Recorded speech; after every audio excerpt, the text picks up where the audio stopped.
It's Friday afternoon in Sydney, and that means it's time for Friday Beers with Marc and Stuart. I'm Stuart Roberts. Mark Ennis. And we're the founders of Stocks Down Under, that legendary publication that comes out 4 times a week with 3 great ideas in every edition. And Marc, a lot of activity around BrainChip at the moment. Yeah. But frankly, I can't make head nor tail of BrainChip versus 4DS, so please enlighten us. What exactly is the difference between those two stories? Yeah, look, so we've talked about these chip stocks quite a number of times, right? I already started on the beers before we started recording. Yeah. It's been a tough day at Stocks Down Under. As long as you don't touch my beer. Do you want to open The first one in the new year, and he's already starting, he's nicking my beer. What the heck? Open your beer, Marc. It's Friday. BrainChip has gone through the roof. Right. And it's, cheers. Cheers. Happy New Year to you. You too. And happy Australia Day for next week. Go out there and party on the 26th of January and celebrate living in the greatest country in the world. So cheers to that. Right. Anyway, BrainChip versus the other chip stock. So BrainChip has gone through the roof based on some news coming out of Mercedes that it's using the Akida chip for its in its concept car, and obviously it is implied that Mercedes will use Akida in other models going forward. Right. So that set off a massive rally in BrainChip. They're talking about this car being driverless, or have driverless capability, I presume. At some point, yeah, future models will have that at some point, I think. BrainChip valuation peaked earlier this week around more than 4 billion actually. Right.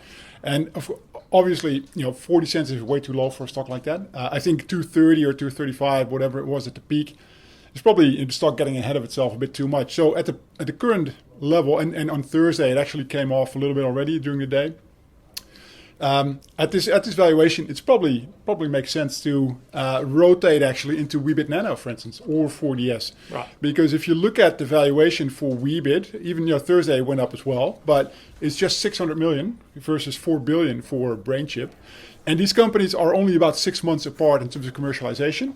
And I'll say BrainChip's got more potential longer term in more types of products, and obviously Weebit's got great potential, but I'd say BrainChip's got a little bit more even than that. But that difference in valuation is way too big in my opinion. And then don't even talk about 4DS. That's just I looked it up, 150 mil, right? So from where we're sitting, we think BrainChip probably got ahead of itself. It might actually make sense to rotate into Weebit or 4DS. 4DS is more risky, more speculative.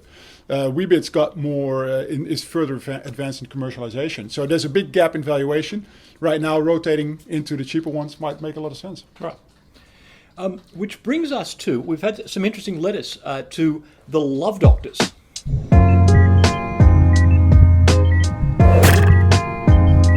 A couple of letters from some aggrieved people regarding BrainChip. Let me read them. Oh, okay. So the first one came from Petra at Lambie Heights. She said, she doesn't mince words, Petra here. My husband is such an idiot. He held BrainChip stock before the peak and he sold. Now, I actually think he was persuaded by his business partner to do that. But what do I do to stop my husband selling too soon? Petra from Lambie Heights, you say? Now, it's interesting. We then had another letter, Fifi from Wahroonga, and she said, my husband is such an idiot. He held BrainChip stock and he sold. Now, it's got to be his business partner because Stuart's too smart to All right. We'll let you in on a little secret. And by the way, we still own a Weebit Nano and 4DS, Right. but we used to own BrainChip. We sold a bit too early in hindsight, but in hindsight, everything is easy. Right. We sold BrainChip at $1.11. Hindsight is 2020, and you don't want to go back there. Yeah, exactly. Even 2021 was pretty shitty. But anyway, we sold BrainChip. Yeah, so I thought that 110, 111. Was actually a pretty good price, right? For the phase that the company is in. Had no idea, obviously, that the stock would spike to 230. A week later or so, so it's my fault too. I'll admit it. We still made money on BrainChip, 170%, right, in 3 months. But yeah, it could have been 400%. So Petra and Fifi should stop complaining Stop complaining. Always with these women, always complaining. But yeah, it's a good question. When to sell a stock, right? with these speculative stocks, it's always hard. And there's news flow coming out that you don't expect, like Mercedes announcing that they're using Akita, Right. is completely sort of out of the blue because Right. there's NDAs in place, non-disclosure agreements between tech companies and their customers. Right. So yeah, that stuff can happen anytime. I do think 2022 for Weebit Nano, by the way, will be an awesome year because they're talking to a lot of people as well. So we expect announcements to come out. And by the way, our parent company, Pitt Street Research, has written about all these chip stocks, right? So go to pittstreetresearch.com to get the latest info. We have had track record with Conan the Contrarian of calling stocks that surprise everyone, often a little bit early. The one that's on my radar screen as a great contrarian play right now is Booktopia, ASX BKG. It's an online bookstore. Grew quite strongly as just a side hustle back 30 years ago, and now here it is as a leading Australian e-commerce company that ships about 40,000 items a day from out of its warehouse in Western Sydney. So had a great IPO when it first came on. Stock peaked at $3 back in the middle of last year. It's now down closer to $1 in the meantime, and that's in spite of the business continuing to grow quite strongly at the top line. The issue is it's Sydney. Now, Western Sydney, where the main distribution hub was impacted badly by COVID last year. That meant various supply chain disruptions, so they really couldn't fulfill us as quickly as they could. They actually had to cut shifts down at the existing distribution centre. Now, what that means is you're going to have EBITDA come down on consensus numbers by about 30% in the FY22 year, which sounds bad. But it probably is bad. It may sound bad, but think about that. The rebound on consensus that's expected into FY23 is about 60%. So 10 million to 16 million to 23 million at the EBITDA line. Right. It's fair to say that Australians have not lost their love of books. Now, someone's done a survey of reading habits around the world. It turns out Australians are bigger readers than Americans or Englishmen, for example. So no surprises that Booktopia has been able to build a successful business in regular hard copy books, and in the ebook type phenomena as well, which is obviously a big growth area. They've started to publish original works in Australia, and the competitive advantage versus Amazon and others is it's based here, so they can get fulfillment just to anywhere in Australia in a matter of days instead of having to wait weeks for stuff to cross the Pacific with its competitors. Yeah, so that's my main question then for you when it comes to Booktopia. Do you think that's really a benefit for them? Because Amazon's got their hubs in Sydney now as well. Well, that's right. So basically they've had enough time to build up their brand. You know that if you order from Booktopia, the book gets to you in a couple of days. And the catalogue is fairly deep. So I think the brand's built strong enough. And people want to buy Australian. Do you want to enrich Jeff Bezos or do you want to help a little growing Australian company? Now, so yeah, the challenge is how they're going to go in the renewed competitive environment.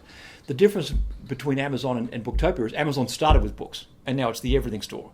Booktopia is just books. Yeah. And they inherited the catalogue of Angus and Robertson, the co-op bookstore as well. Right. Now, the company hasn't done itself any favours. Tony Nash, their founder, sold some stock. He owns about 15% of the company, but he sold some stock on the 7th of December, just before the earnings update. So this stock is stuck in a bad downtrend, but it's flashing a few buy signals for me just lately. I think there's going to be a great contrarian performer in FY22. We'll keep a close eye on it. Right. All right, and now time for a new item. So, Stu, we had a meeting a little while ago. Right. And somehow in that meeting, we started talking about listed companies on the ASX, and these people started shouting out tickers or codes of companies on the ASX. Right. And you said, I'm horrible with tickers. Right. But surprisingly, you knew an awful lot of them when they shouted them out, right? Right. So, back in the day, it was a great way to pick up girls, is being able to show that you knew ASX tickets, right? At the establishment, I guess. Yeah. In a suit. So we came up with a new item, which is called Tickerman. Tickerman. So this is Tickerman. I'm Batman. So I've got 10 tickers for you, Stu. Okay. And I'll shoot them at you in rapid succession. Okay. And let's see how many you get out of 10. Okay. You ready? Okay, go. BFL. Pass. It's a hard one because it recently listed. Okay. It's a BSP Financial. Okay. All right. NMT. That's N for Nelly, right? N for Nelly, M for Mark. Neo Metals. That's it. That's one. WAF. That's West African Gold. Almost. I'll count this one. It's West African Resources. Okay. WBT. Wee bit now. Wow. KCN. Kingsgate Consolidated. Oh, well, there you go. That's 4. ASM. That's no, I give up on that one. Australian Strategic Metals. Okay. ALU. Alumina. No, Altium. Okay. Almost. Close. LEL.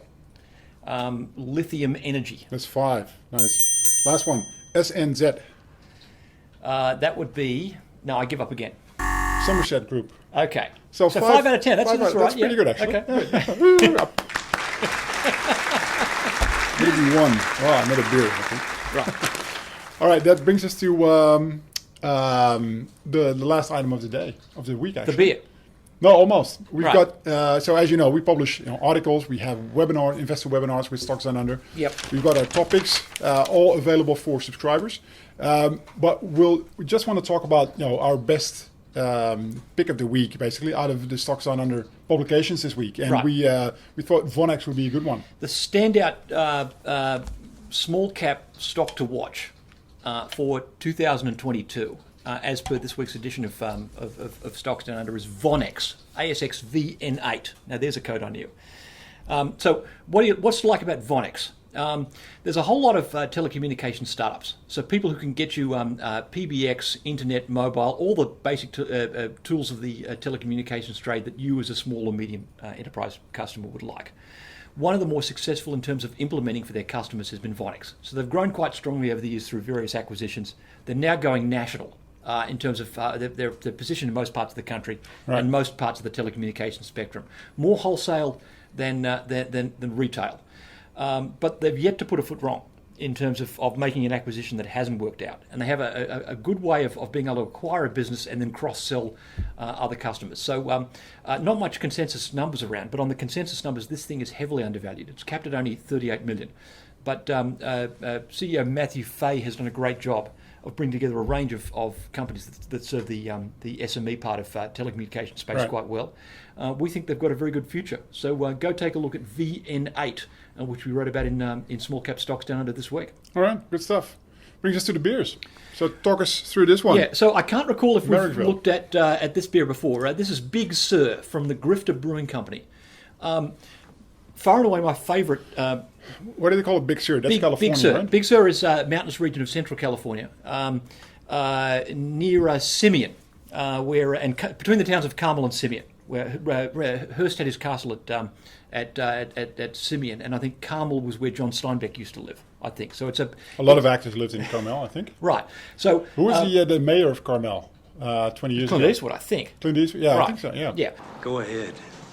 Make my day. So this is an American IPA, obviously named after an iconic part of West Coast. West Coast IPA folk with a West Coast name. Two things to like about this is they've really ramped up the alcohol content here. We shouldn't drink more than one, but before the afternoon is out, if we've still got work to do. But the other thing is, I looked on the notes from the brewery. They said our aim here was to get so many hops into this beer that would jam up the heat exchanger in the brewery. Now, they didn't jam up the heat exchanger, but what they managed to get in there was 3 really great American hops.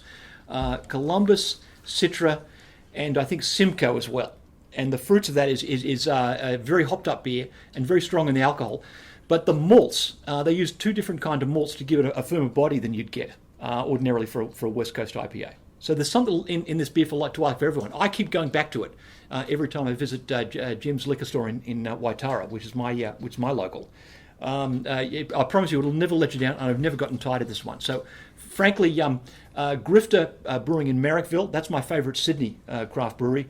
You can get a decent meal, and this beer is on tap down there in Marrickville. Yeah, so if you're looking for something on Saturday, go check it out. All right. And that's what we've got time for at Stocks Down Under. And remember, if you haven't subscribed to Stocks Down Under, do yourself a favour. More importantly, do your portfolio a favour, and subscribe to Stocks Down Under.